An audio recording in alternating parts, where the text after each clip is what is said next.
Happy Little Dinosaurs from Unstable Games. We just finished a 6-player game and we're going to give our thoughts on the game. All right, kids, let's talk about this game. James, tell me what your thoughts were. Well, me being the one that's usually the most vocal and easy to target, it's a good game. But it's easy to be targeted. So there's a little bit of take that here. Yeah, there's some resentment from past games. Well, the whole point of the game is to be either the last player surviving or to reach 50 points before anyone else does. And our game ended with someone reaching 50 points, but it got pretty close at the end. You have a hand of 5 cards at the start of every round, and then you're going to take one, you're going to place it face down in front of you. Everybody then will reveal, and then you'll have the opportunity to play these instant cards that might affect that.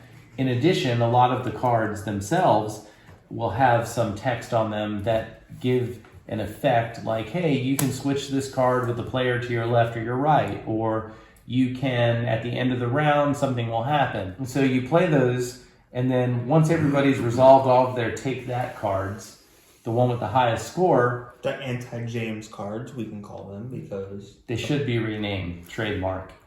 Let's just put on record that I'm the most hated. Everybody has a James in their group. But after that, they're going to move.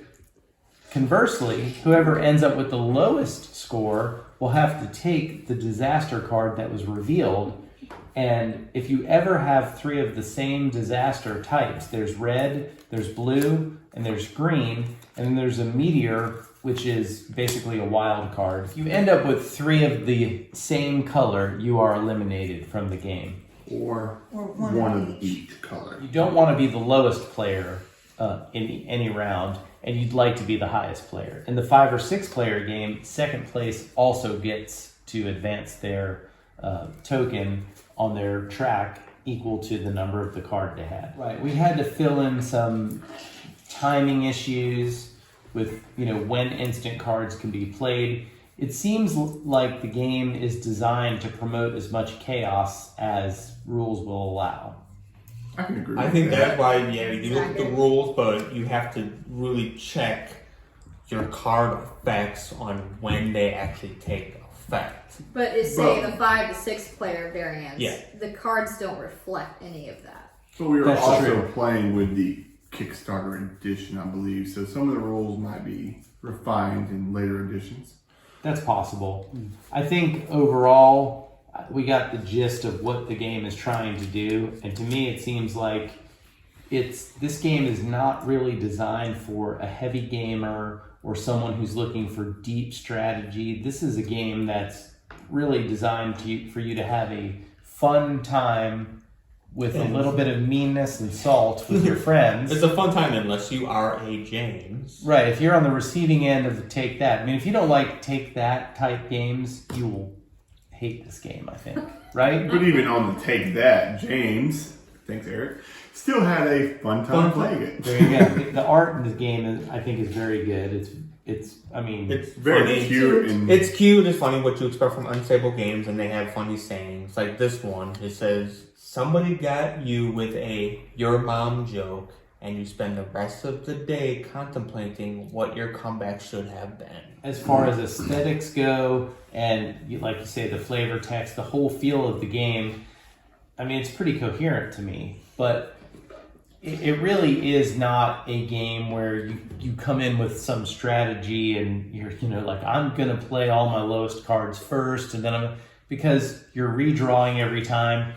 This is a family style game, although I feel like it plays well with an adult group who likes to, zing each other with cards and, smack talk. Just the overall view of it, the game looks very inviting, and it looks like something that's really fun to do. I love all the artwork on the cards, and there's some ambiguity in the rules, and that will be taken care of with a little bit of time. But I think overall, for a 13, 14-year-old and up, I think this game would just be so much fun. So, I mean, that's my overall view of Will it. they remain friends after a game? No guarantee. Yeah, I can see how with 4 or less, not playing with the second place rules and things like that, it would be simpler and certainly a faster game. Although it wasn't terribly long. The question I have is, as a more experienced gamer, this is not going to hit the table unless I'm playing it with a group of friends like you guys, where we see each other once a year and we're sort of like a party atmosphere. This is the kind of game you can play with this many people. You want to win, but it really doesn't matter at the end of the day. It's the zingers. It's the, playing a card on someone and then they have a card that says, no, I'm not going to accept that disaster. I'm going to send it back to you. Or as Eric would put it, sticking it to the James. That's right, sticking it to the James. So, I mean, there are some, like we said, there is disaster insurance. This is one that if... It just says, nope, I don't get it, but you're Yeah, not so if sending I it to had my somebody cool else. stick and I was going to get it, I'd be like, no, then we would just put it on the bottom. if you're sore with somebody sending a disaster to you, like happened to you, Eric, at one point where you made a lot of moves to try to avoid being the lowest player, and you ended up being the lowest player. I'm sorry, you ended up being the highest player, and you still took the disaster card because the player who got the disaster sent it to you. I mean, you have to be a good sport about that. I could see somebody flipping a table and rage quitting at that point. I mean, this is a heavy table, so Right. that could And happen. what I mean is that the Yeah. game definitely has the ability to make someone feel hurt. So you have to have a bit of thick skin. Part of it is too, is like you don't know what cards you're gonna draw. You don't know what other people have, so there is also chance involved. That little So bit of you could randomness. straight up from the beginning end up with terrible cards and not get one of the cards that lets you eliminate some of them to try and get better cards. So you technically, if you just had bad luck with the cards you were dealt, you could die within the first 3 rounds. That's true. You So there is like on a that. technicality just with luck. And that's when you blame the shuffler. That's when you rage quit and we all start over. So I'm going to go around the table. On a scale of 1 to great, how would you score this game, Pierce? Well, let me interject something. This is a Kickstarter game. I would say I would give it like a 6.5 or a 7. I think there's a lot of room for this game to go, and I think it's one that I want to own when things get cemented a little bit more out. But that's what I say. Mandy? I'm kind of on the same line. If the rules would get fixed a little bit and there's a little bit less, Ambiguity? yeah, I'm sure we would play it probably multiple times at home. James? Knowing T-Turtle and Unstable Games, as they're called, I would say that once this hits market, it'd be a great game to pick up for you as a family. Right now, the rules are a little bit rough, but like I said, I've owned numerous Kickstarters from Unstable, and they always seem to fix those rules that are a little bit iffy in later editions. So by the time this one hits stores, those will probably be fixed. I'd put it a very great family game. Lisa? Yeah, I really liked it because we started with Unstable Unicorns and then got the Dragon expansion. So we started out with something where they had fixed some of the rules. Like you definitely want to play, with friends and to have a good time. It's definitely not a game that you're supposed to be all super serious, like something like Risk or something that's just like, I have to win. It's meant to be very fun. It's not meant It's a to party game. yeah. I mean, how can you be serious with a cool stick or a pet rock? Eric?